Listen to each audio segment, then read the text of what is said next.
4 line भूमिका में कवि जी लिखे हैं। क्या लिखे हैं जरा गौर फरमाएंगे।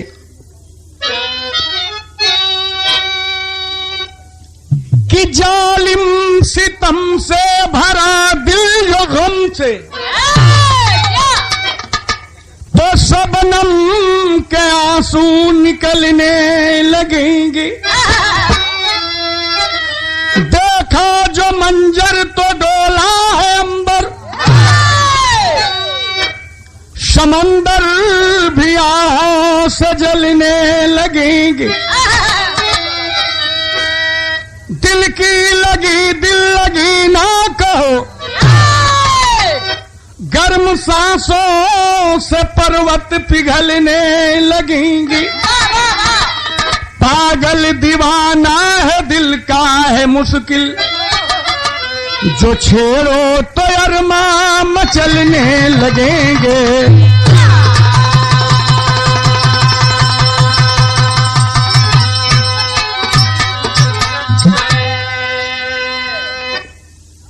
पागल दीवाना है दिल का है मुश्किल, जो छेड़ो तो अरमां मचलने लगेंगे। एक लाइन है जो गजल बा, गजल का बोल बा मास्टर कैसे।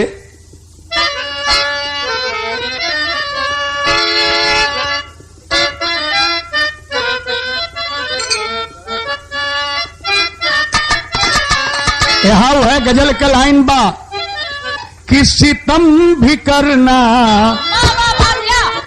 सितम भी करना और दुआ भी करना। किसी ने कहा कि सितम भी करना और दुआ भी करना, निगाह उल्फत कभी न करना।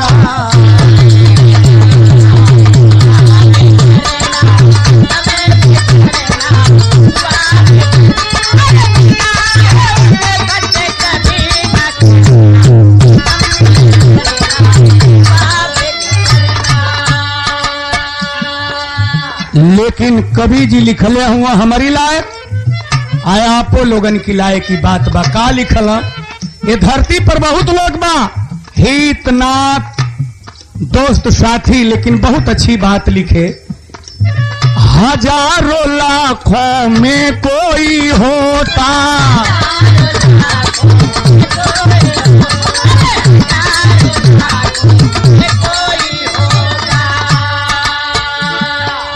हजारों लाखों में कोई होता, बनाया जिसने निभाया रिश्ता।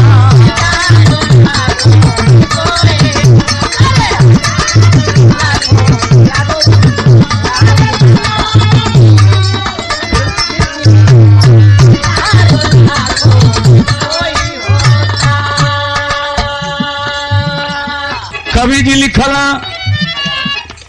हजारों लाखों में कोई होता, और बनाया जिसने निभाया रिश्ता। सुना है बुलबुल से गुल का किस्सा,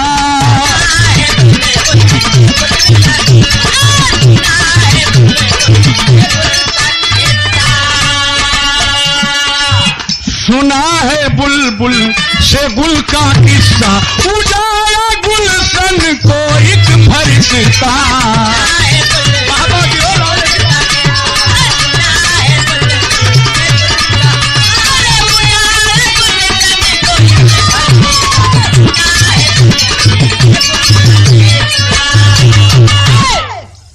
कहानी की शुरुआत में मास्टर कैसे।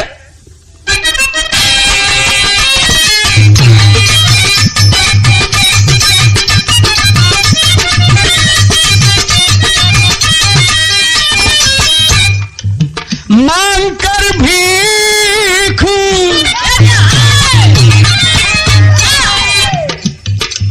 मांगकर भीख जो बनवा दिए बियच्चू को, मांगकर भीख जो बनवा दिए बियच्चू को, गौर से मालवी के देख उसी स्टैचू को।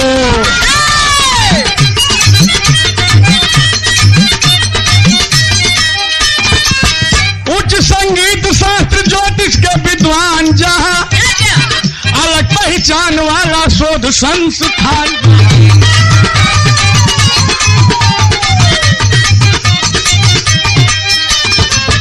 मालवीय जी भीख मांग करके, चंदा मांग करके हिंदू विश्वविद्यालय की स्थापना किए, काशी हिंदू विश्वविद्यालय बनारस में। ए भैया वही बनारस का बात बा।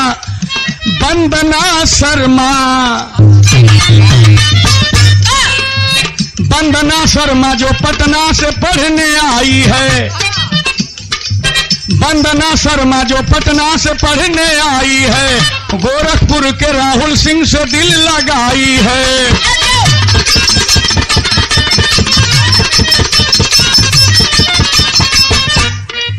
वंदना नाम की एक लड़की जो पटना की रहने वाली थी, हिंदी से एमए कर रही थी, एमए की छात्रा थी, और उसी बनारस विश्वविद्यालय में गोरखपुर का रहने वाला था।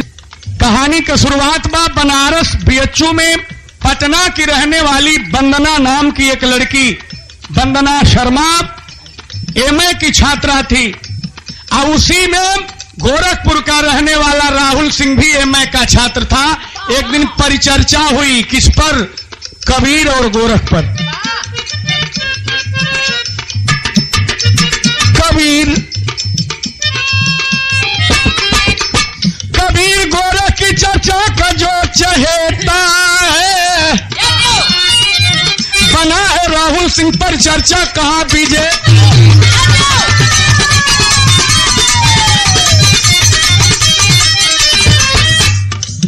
वंदना राहुल का एक दिन परिचर्चा हुई विश्वविद्यालय में, कबीर दास और गोरखनाथ पर। तमाम लड़के लड़कियां प्रतिभागी भाग लेते हैं, लेकिन गोरखपुर का जो लड़का था वो नंबर 1 आया। आज जब लड़कवा 1 नंबर आई तो पटना का लड़की 2 नंबर आई।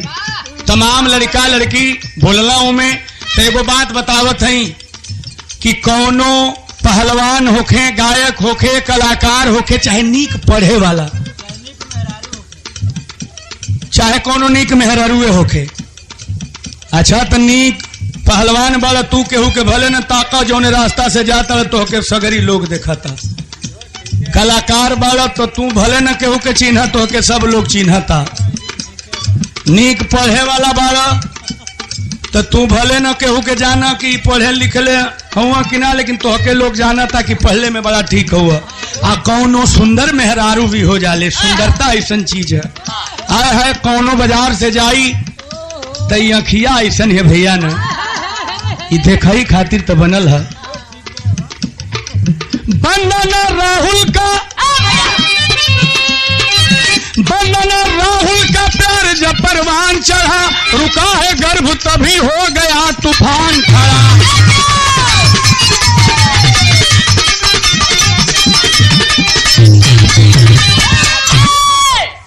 राहुल और वंदना में प्यार मोहब्बत सब कुछ हो गया। दोनों कसम खा लिए कि हम शादी करेंगे। अब इनकी क्वार्टरू जहां उनकी क्वार्टरू, दोनों पहले में ठीक, दोनों एमए कर रहे थे। धीरे धीरे राहुल सिंह की निशानी वंदना लड़की के गर्भ में पलने लगी। वंदना गर्भवती हो गई। धीरे धीरे जब जनाए लागल, ये छिपे वाला चीज ना है। खैर खून खांसी खुशी बैर प्रीत मदपान, रही मन दाबे ना दबे जानत सकल जहान। अब धीरे धीरे, पहले तो ना बुझलस बेचारी, अब धीरे धीरे जब पेट होकर निकले लगल, कहलस कि आय दादा अब क्लासों में पढ़े नहीं जाई का कहिया से कि एकर बियाह शादी है ये नहीं के, एकर बच्चा पैदा होके वाला बा।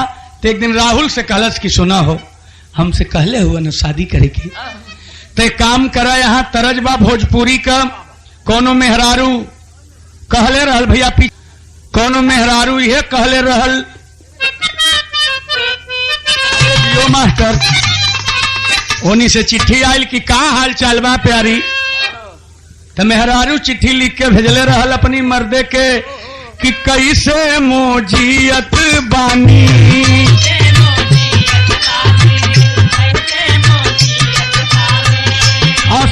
के पियत बानी,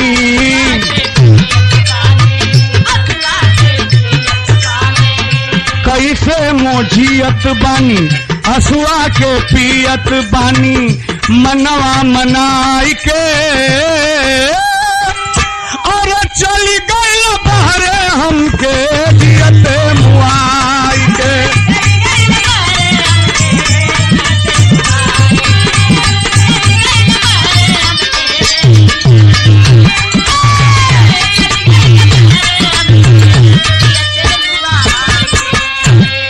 लड़कियां हाथ जोड़ लिहलस कलश के राहुल सिंह मेरी बेइज्जती मत कराइए। ये देखें हमारे क्लास फेलो हैं ये फतेह बहादुर सिंह और विजय सिंह जी, ये अलिफ से लेके आज इतना पढ़ल सपरल पता चलल कि हाइये स्कूल में साथ छूटल। हम चल गई मारूखपुर अलो दरगाह में जाके अपन मैं कापी ओपी सगरी फुकवा दिहलो जितना लड़का रहला से परीक्षा देवे वाला। लेकिन बड़ा सम्मान करते हैं, बहुत ही प्रतिष्ठित परिवार के दोनों लोग हैं हमारे गांव के। बहुत बहुत नमस्ते प्रणाम बा। वो लड़किया कहलस कि सुना प्यार मोहब्बत कैले हुआ ना, आई देखत हुआ कहला कि का देखत है, तो लड़किया कहतिया कि बरसे लाया सुगम के दुल्हन बना ला हमके।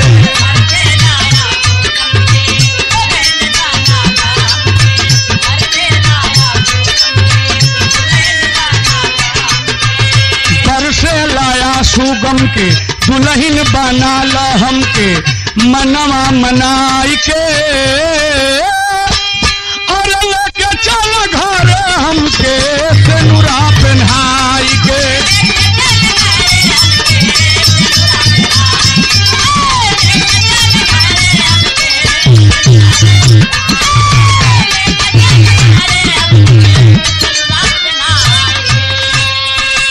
अगर चाहत होखा कि हमहू पढ़ ले कुछ तो अब क्लास में जाए लायक नहीं थी, कौन मुंह लेके क्लास में जाई। कुल हमार सखी सहेली और जितना छात्र हुआ बोली को बोली बोले लगी हैं, मेरी मांग में सिंदूर डाल दीजिए, शादी कर लीजिए। कहलस कि अरे पगली जब तुमसे वादा किया हूं तो शादी करूंगा। एक काम करो, यह ना कि चाहे लड़की होई चाहे लड़का होई, तब तक दिनों नियर आ गई बा। पहले तू ये संकट से तो पार होखा, प्रसव पीड़ा से निर्भीत हो जाओ। मैं वादा करता हूं तेरी मांग में सिंदूर डालूंगा। और हम तो प्यार किए हैं, दहेज की भी कोई बात नहीं है। कहला राहुल प्रसव पीड़ा की बात हो,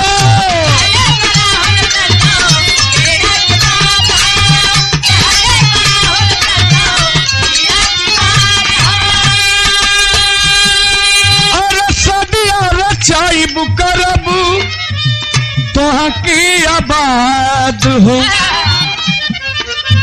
सपना सजोरे लगली दिनवा गोरे लगली,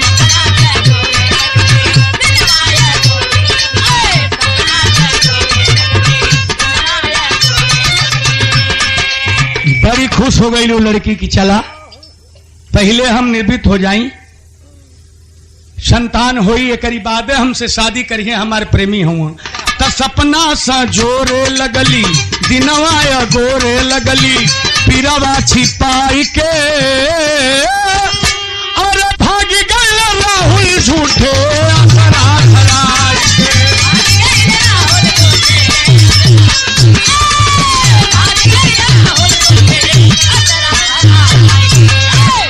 वादा तो किया शादी करूंगा, लेकिन जब कुछ दिन बाकी बात एक पत्र लिखा और पत्र में लिखा कि प्यारी वंदना मैं तुमसे शादी नहीं कर सकूंगा, इसलिए कि तुम दूसरे जात की हो और मैं दूसरे जात का हूं। मेरे परिवार के लोग कतई पसंद नहीं कर रहे हैं।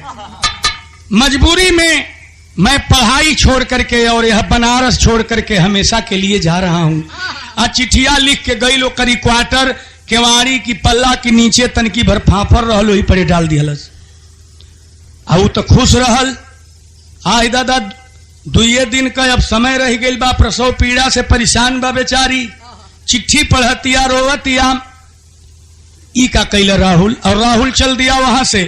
तहा गीत लग गई, जौने गीत के स्वर्गीय बेचन भाई हमारी जनपद का, ये आजमगढ़ और मऊ ही नहीं बल्कि बहुत बड़े गायक थे, पूर्वांचल के गौरव थे। तो वह गावे बेचन भाई, कैसे गावे की आई हो रामा अखिया कै कजरवा, आई हो रामा आई हो रामा अखिया कै कजरवा, सैया मुरजुलुमा कैले हो ना।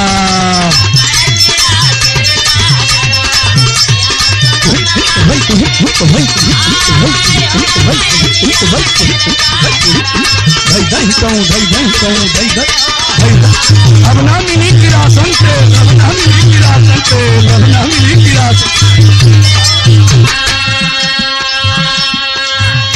कहलस बेचारी की अब हम का करी ये दादा, कहीं जोहू लायक नहीं खी, जहे जाइब लोग चिन्ह जाई।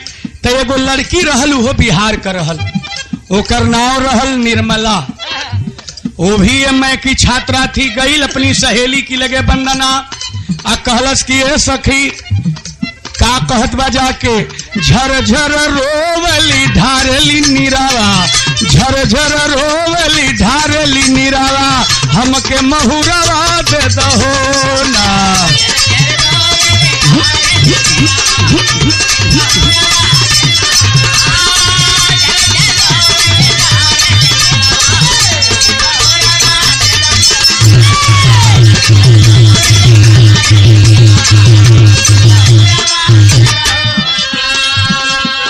कहलस की हे सखी कहीं से माहुर ले आकर के जहर ला करके दे देती। वो पढ़ल लिखल लड़की बा, कहलस कि हम तो के जहर खरीद के ले आई, तू पियबू आ मुअबू हमके फंसैबू, हम जाइब जेल, ये ना। तई नहीं खे करे के एगो हम उपाय बतावत हई। कहली कि कौन उपाय बा? तो सहेली बतावत बा, अरे अब निर्मला सहेली भी रहली बिहारे के, कहली प्रसव होई वो करे के मारे के,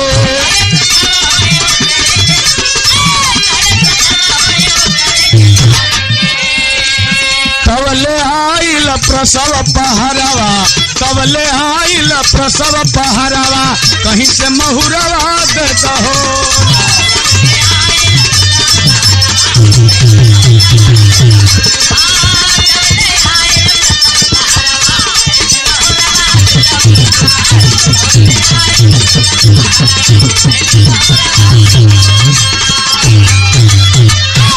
कहलस की पगली ऐसा उपाय कर देते कि पता न पावे सीताराम, तुमको मैं अस्पताल में भर्ती कराऊंगी, प्राइवेट नर्सिंग होम में, चाहे लड़का होगा तब चाहे लड़की होगी तब।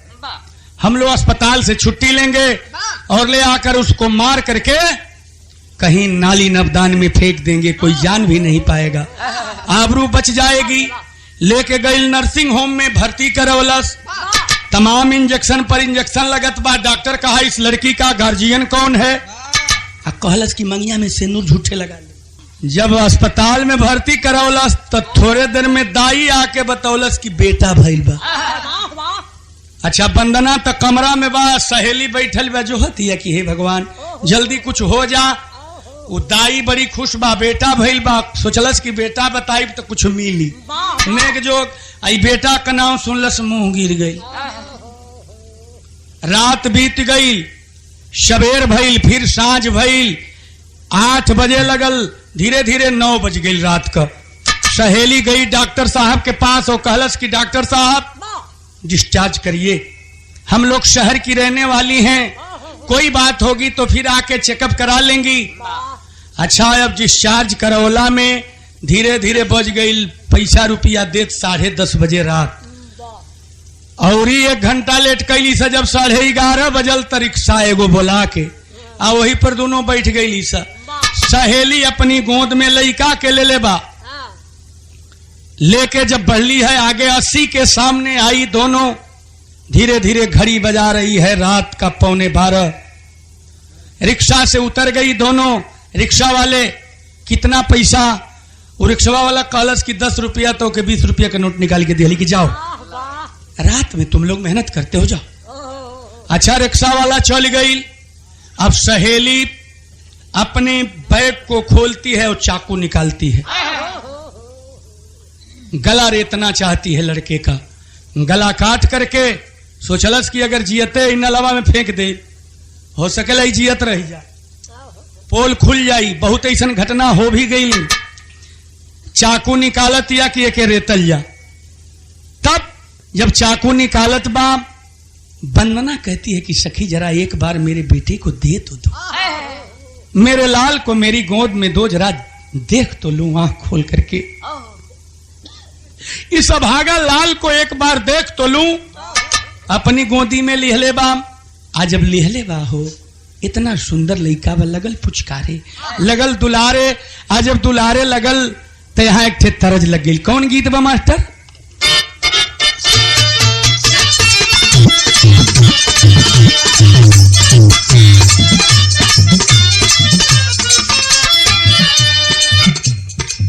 कैसेट का गीत है।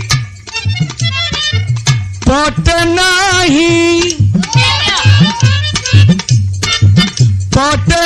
ही सटना ही का पटाई,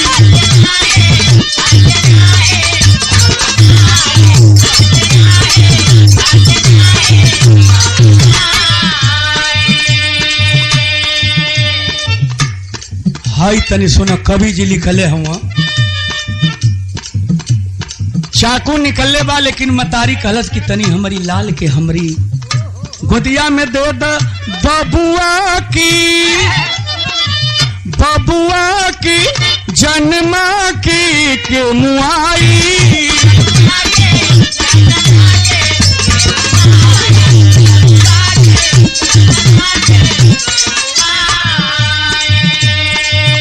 अब हियारा लगा के दूधा पिया की, लगल धीरे धीरे दूध पियावे। हियारा लगा के दूधा पिया के रोने लगली माई, बबुआ की जन्मा की के मुआई।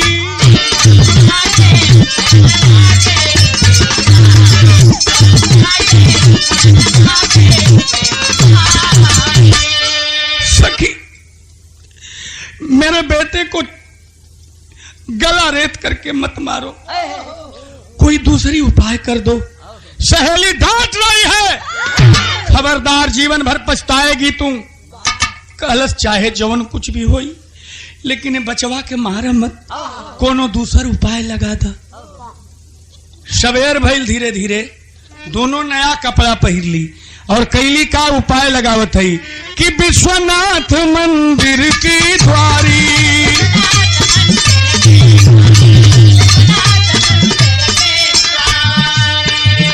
एक दोनों नया कपड़ा पहिर ली, अपन बैग वैग लटका के पहुंच गई सब बाबा विश्वनाथ जी की मंदिर के पास। विश्वनाथ मंदिर की द्वारी, अब बचा के धैली महतारी।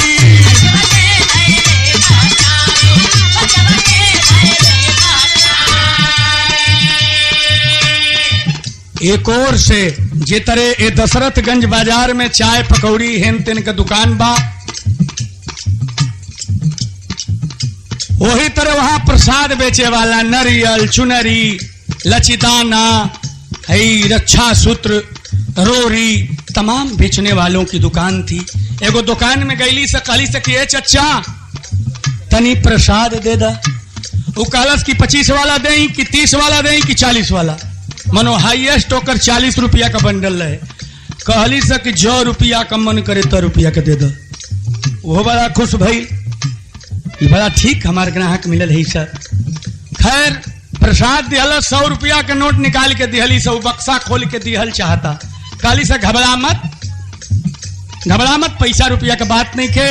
आ नई तौलिया रहल, तौलिया नीचे बिछा के लइका के ओजू सुता दिहली सर। चचा जात हैं जब पूजा करे, छोट लइका बा कहीं पिसाब कर दे तब पूजा अशुद्ध हो जाई ना, तनी के देखल करिया 10-20 मिनट। आ वही जो दोनों अपन चप्पल निकाल देली सा अपन बैगो ध देली से आ गईली से पूजा करे। उन्हनी के पूजा करे के बाद धैली से सरकावा नारा विश्व मंदिर की द्वारी बबुआ के धैली महतारी।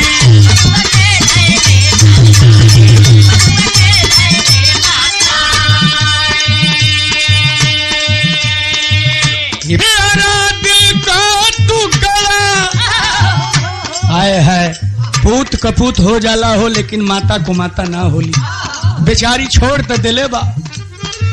फाटा ही दिल का टुकड़ा कैसे रे बिसराई बाबुआ की जन्मा की के मुआई।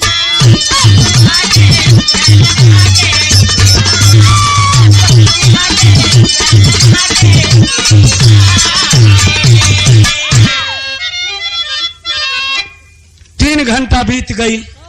लड़का लगल रोवे। वो दुकानदार बनिया जौन बा लगल चुप करावे तो ले कई आदमी ना तनी प्रसाद दे दे कहे कि भैया तो के हम प्रसाद दें कि हे प्रसाद के लेके खुदे भोगत है। कहला आखिरकारी कवन पूजा करत ताड़ी सा तनी चली देखी आई गईल मंदिर में तो उन्होंने को पते नहीं खे। 4 घंटा बीत गई बा। लड़का रोवता ही चुप करावता। नवजात शिशु है। कहना बा मास्टर सावन की बदरी प्यासी रह गई मोरे राम राम। सावन की बदरी प्यासी रह गई ममता बिलक उठी तब डोल गई है काशी अरे हो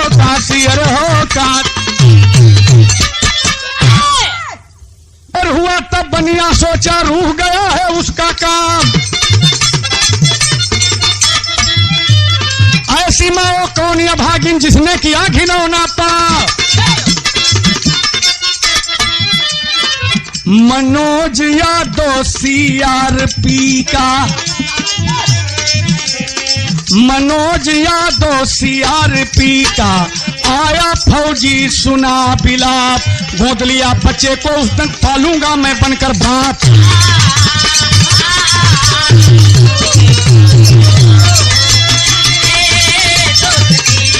हम नहीं तोड़ेंगे दम मगर तेरा साथ ना छोड़ेंगे।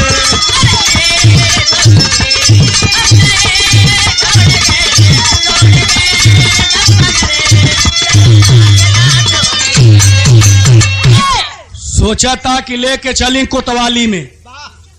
तब तक मनोज यादव सीआरपी का नौजवान गाजीपुर जनपद के उसी गांव का रहने वाला जिस गांव का नाम पहले मैं लिया गहमर गांव का मनोज यादव सोचा कि चलूंगा ड्यूटी पर जा रहा हूं तो तनी चल के बाबा विश्वनाथ का दर्शन तो कर ली।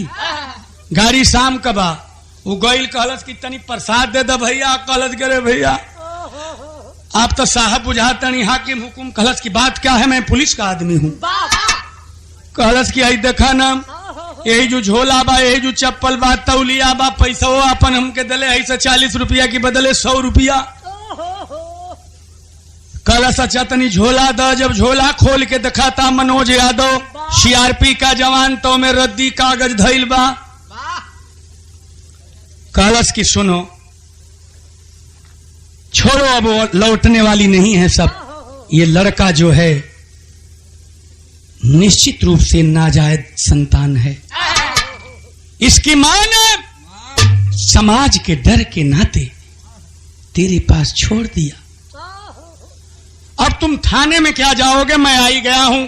तुम अपना दुकान संभालो अपनी दुकानदारी देखो दो जो लिखना पढ़ना रहेगा मैं पढ़ लिख लूंगा। कलश के साहब यही थनवा में बनी चौके थनवा में। कलश की हाँ 10 दिन अले भइल बा हमके। अब वो लड़का के लिए हलस आ लेके चल दी हलस। अभी अपन प्रसादी और शादी बेचत बाबू लेके लड़कवा के सोचता कि आही दादा एकर पालन पोषण के तरह होई। लेके गई अपनी ड्यूटी पर आ एगो दाई फिटियौलस 1200 रुपया महीना पर।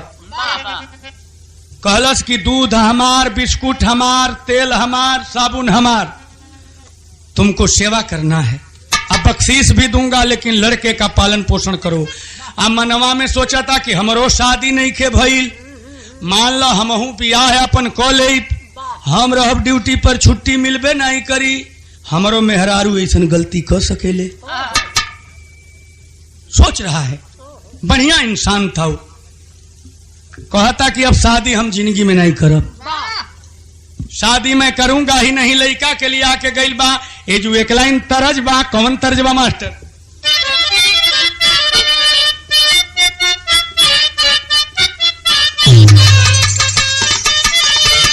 हाउ है तरज का लाइन बा कि पास हो जईबू,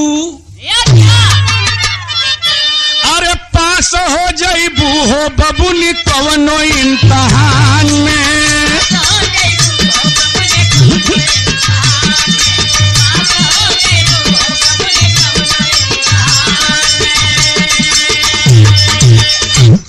अब पाले लगल हो, कहा ये लड़का मेरे जिंदगी का सब कुछ यही रहेगा।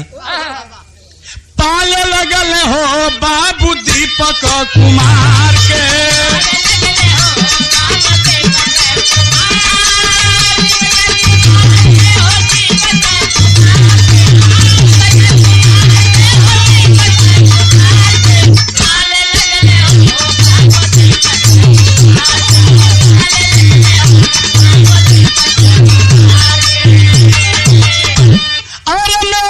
चली गई फौजी मनवा मार के, लेके गई जहां ड्यूटी करत वहां, उदाई के दे दिहलस।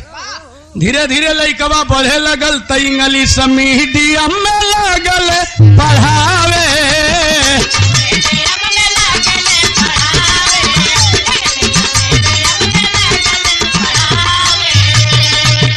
अच्छे जेतन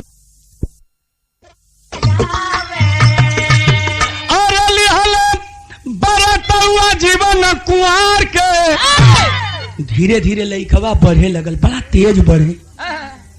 ओकरी संगही का लइका आवे, हेती चुका हुआ तो लेहतवत को हो गई। 11 वर्ष का लइका हो गई।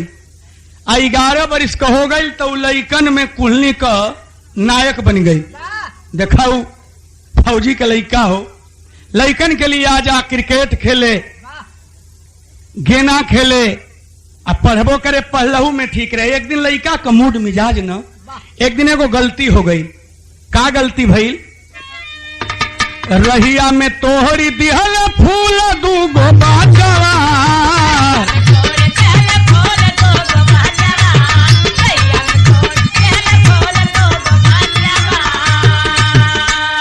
एगो बढ़िया फुलवारी रहल, ओमे किसिम किसिम का फूल रहे।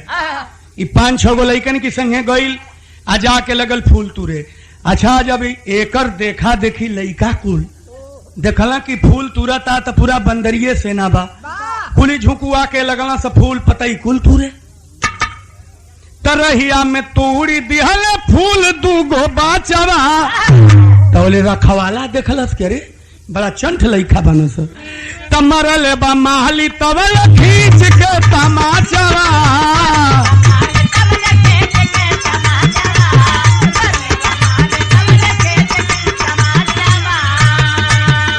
सबसे लंठइये बा, एक झापर नहीं है, एक झापर है गाल पर। वो लइका का गाल एकदम सेव मतिन लाल, आ वही पर 2 गो झापर लग गई, निशान उभर गई, लगल रोवे। आ रोवत उजात बा सगरी लइका पीछे पीछे। मनोज क्वार्टरवे में बा, कहलस कि पापा हमको बड़ी मार मारा है। मनोज ने आओ देखलस ने ताव, कहलस कि अरे किस साले की हिम्मत की जो मेरे लाडले पर हाथ उठाया है। लिया के लइका कुल गईला से कहला से क्या हुआ है जो बैठल बा बगीचवा में। मनोज कहलस कि तोहनी कही जो रुका सा, पकड़ लेला सो माली के। अरे मालिक के मरला बात फौजी होला थार के, मालिक के मारे लगल फौजी होला थार के, अब पाले लगल हो बाबू दीपक कुमार के।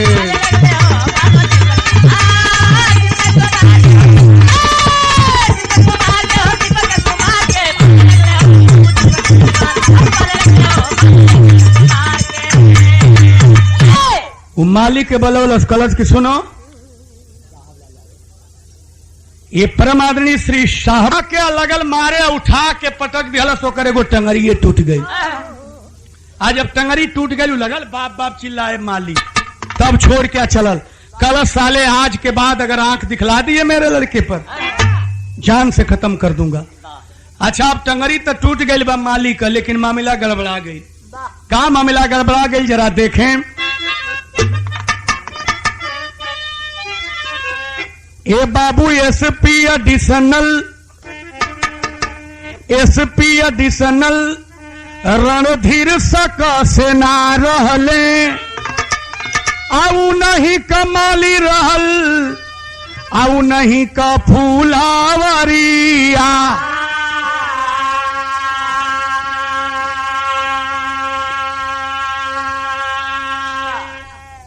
पता चला additional commandant, additional SP rank के जो होते हैं उन्हीं की वो फुलवारी है और उन्हीं का माली है। मनोज यादव उसकी टांग तोड़ दिया। एडिशनल साहब गुस्से में आ गए कैलन का कि फौजी मनोज के हो कैले सस्पेंड तुरते, लेकिन एसपी कमांडेंट रहली एगो महिला अधिकारिया।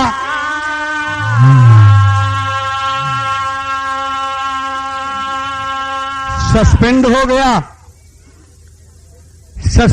गया और जब सस्पेंड हो गया उससे जवाब मांगा गया, वो भी कुछ जवाब नहीं दिया।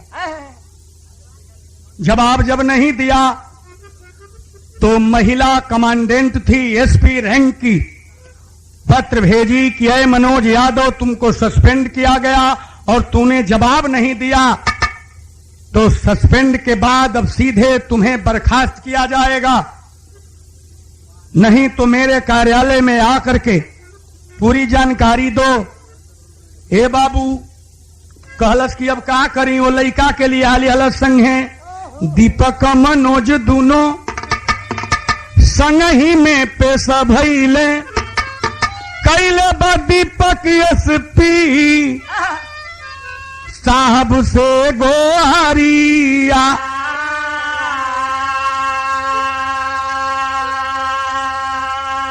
ऑफिस के यहां 2 घंटा ही खड़ा बा, तोले सिपाही आया, कहा कि चलो एसपी साहब बुला रही हैं। गईल भीतर लड़का के संगे लिए बोले बा। एसपी कहते हैं क्यों टांग तोड़ दिया मालिक का, जवाब मांगा गया नहीं दिए, बर्खास्त तुझे करूंगी, बर्खास्त होना ही है तुझको। जब बर्खास्त का नाम एसपी साहब ले ली हो तो लड़कवा एगो बात कहलस। देखें दीपक पढ़ने में भी तेज था। एगो लड़कवा बात कहलस, कौन गीत बा मास्टर?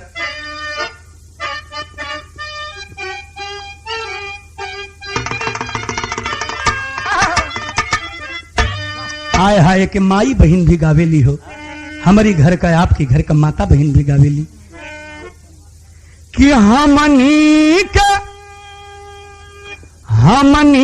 के छोड़ी के नगरी आनू हो, कहवा जईबू ये माई, आ तू ही कह मोरी महतरी आनू हो, कैसे करी हम विदा।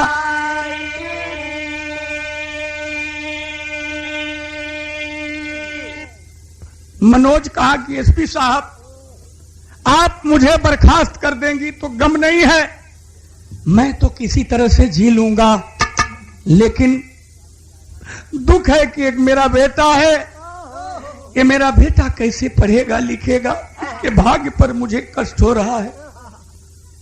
मनोज रोवत हुआ आतौले लइकवा अपनी पापा की आंख में आंसू देखलस, एसपी साहब से पैरवा पकड़ के रोवत बा। रोवतान अलहर सुगनवा न हो, जाला हिया भी हराई।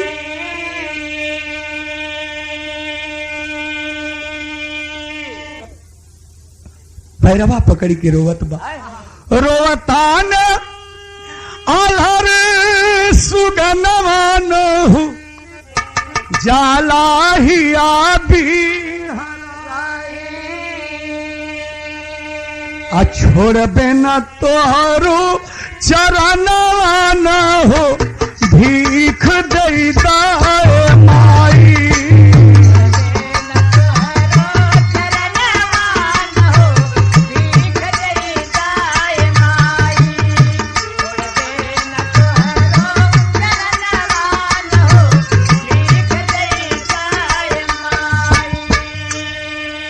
रो रो के लड़का कहत बा, बचपन में हमारा एसपी साहब पापा को बर्खास्त मत करिए, बचपन में हमारा के छोड़ली महतरिया, अब पापा का हमारी छोड़ावना नौकरिया।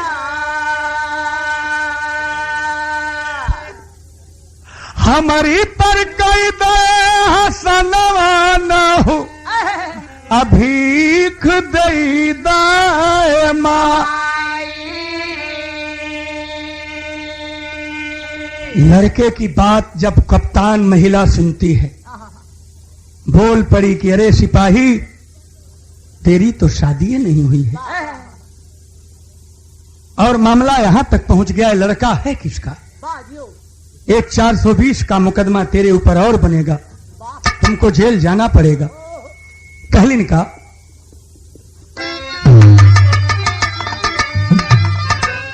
अरे एसपी बोली फौजी अभी कुंवारे बेटा किसका है?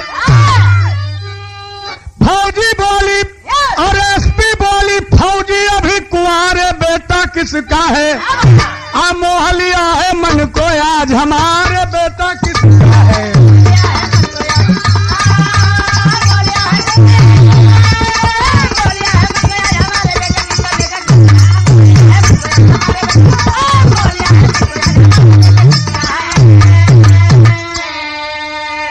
साफ साफ बताओ, तेरे किसी मित्र का लड़का है या रिश्तेदार का है? फौजी कहा कि गांधी जी का फोटो देखता है, कहता है जो कुछ कहूंगा सत्य कहूंगा, आप बर्खास्त कर दीजिए, चाहे जो कुछ करिए सब तो आपके हाथ में है। कहला मनोज जे के बेटा हम बनवली हो, आ बाबा विश्वनाथ की मंदिर की पवली हो, अब जियत बानी नहीं कि सहारे बेटा किसका है? तबे सपी लगली बचवा के निहार बेटा किसका है? सरकार साफ साफ बता रहा हूं, मैं तो दर्शन करने गया था और निश्चित रूप से यह अपने माता पिता का नाजायज संतान है। इसकी मां ने समाज के डर के मारे मंदिर के पास उस प्रसाद बेचने वाले की दुकान में छोड़ दिया। वो सिपाही बतावत बा, का बतावत बा, हाय राम सगरी कहानी तब और मनोज बात लवल रे भैया, वैसन माई बाप के जियल बधिर कारी, तिरिया का खेल न भी भाता जानी पावे भैया। दुनिया में केहू का ना बाचई तबार, रोवेलियस पी रोवेलियस पी झर झर झर नया नवा तोहर नियर लोगन से कायम बसंसार, बछड़ा की बिना जैसे तड़पेली गई अरे भैया, लागे जैसे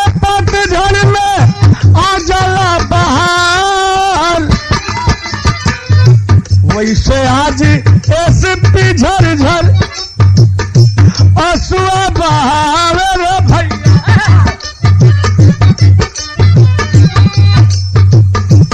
और रोबत रोबत भीजी गइल तार तार। कहेला मनोज साहब आप काहे रोबत बानी, काहे तना असुआ गिरत बसर का। अब एसपी लगी रोने, बेसुध हो गई। बात सुन के जितना दरोगा सिपाही बहरे हुआ सगरी भीतर, अरे भाई एसपी साहब को क्या हो गया? वो नहीं के पुष्पावत की के कहा हो गई, कलश किए दादा हमके बर्खास्त कर। लेकिन रोइए मत, पढ़े अली नमाज अगरे में पड़ल रोजा। हम आपन दुखड़ा सुनावत हैं, लगली पुक्का फाड़ के रोए। सिमरा बैठल बा, देखा था एसपी साहब के,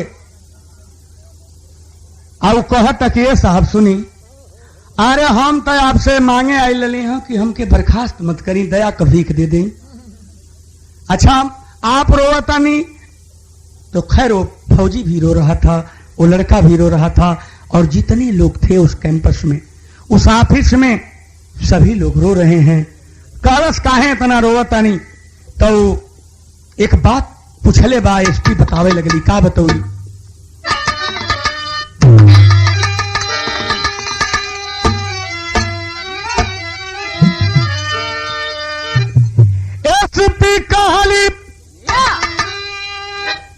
एसपी कहली कि खैले धोखा हम भारी हुई।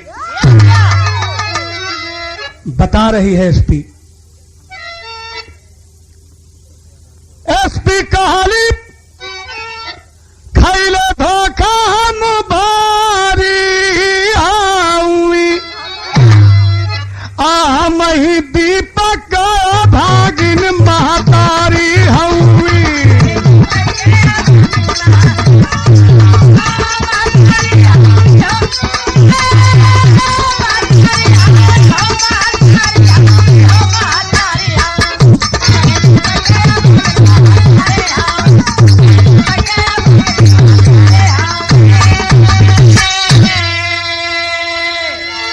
मैं ही सभागे लाल की अभागिन मां हूं।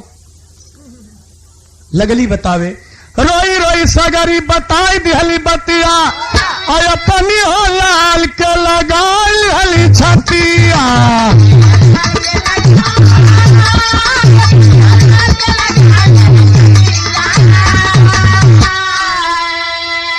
और बेटा छोड़ नहीं रही है। ऐसा रोना जैसा कमनो दुखियारी।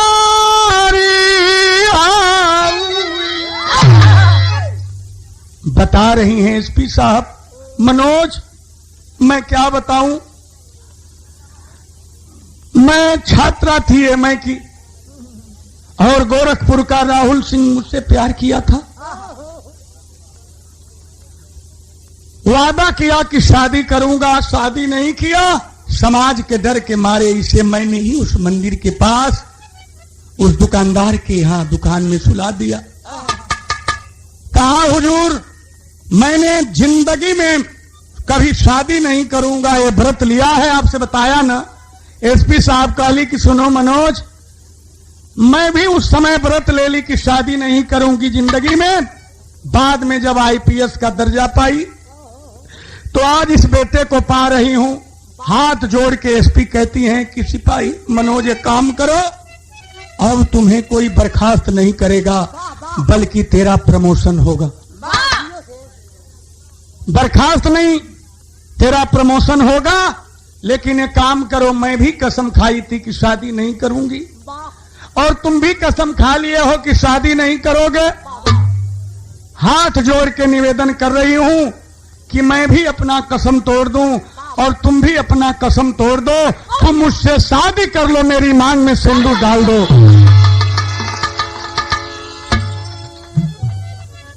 कहलस की मंदिर में या के तरह बारात रात लेके चले के पड़ी पटना। एसपी भाव विभोर जैसे चाहो। वही में 2-4 जना कहला कि ठीक बा, अब शुभ काम में देरी कैसन, इससे और कुल काम बाद में होई, लेकिन hele अब सिंदूर ही जो पहिरा दे। वही उनकी ऑफिसर में मांग में सिंदूर डाल दिया। कहना बा भइल बा बियाह बिछुड़ा लाल पवली माई। अच्छा शादी तो कर लिया, इसके बाद विधिवत दावत दी गई, तमाम अधिकारी उसमें खाए। भइल बा विवाह बिछुड़ा लाल पवली माई, अब बंदना मनोज बसल दिल्ली में जाई।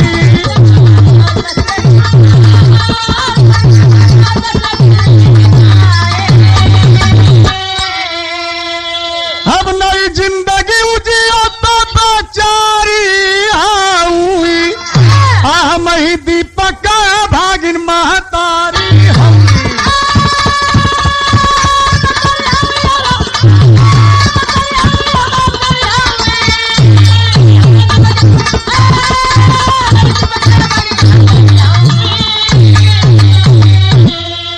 कहानी यही समाप्त होती है बाबू। गुरु बिहारी, गुरु रमन, श्यामाजी स्वर्ग सिधारे, बब्बन यादव, विश्वनाथ, गोरख, भरत, भोला, गिरधारी, संवरू पूज्य हमारे। अरे सावन की बदरी प्यासी रह गई, राजा चंद किशोर को भाती नहीं उदासी हो, सावन की बदरी प्यासी।